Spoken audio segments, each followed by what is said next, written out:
Nagkalat sa social media ang mga photo at video ni Janine Gutierrez na nag-gym. Isa ito sa hobby ng aktres kahit noon pa man.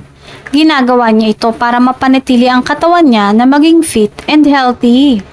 Kahit nag-pandemic ay hindi tumigil mag-workout ang dalaga.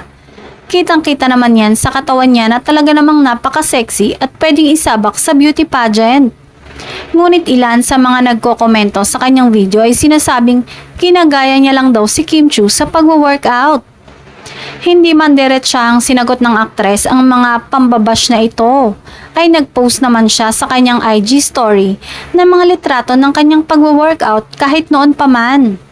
Pinatunayan niya sa mga nambabash sa kanya na matagal na siyang nag-workout at hindi siya nanggagaya. Inamin naman ng Asia's Rising Star na hindi niya trip ang pagja-jogging at pagwo-walk. Instead, idinadaan niya na lang daw ito sa paglalaro ng tennis dahil maganda din naman itong way ng pag-exercise ng mga paa.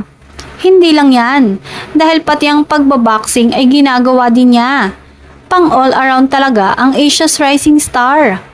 Sadyang napakabait talaga ni Janine dahil hindi niya pinatulan ng mga basher niya.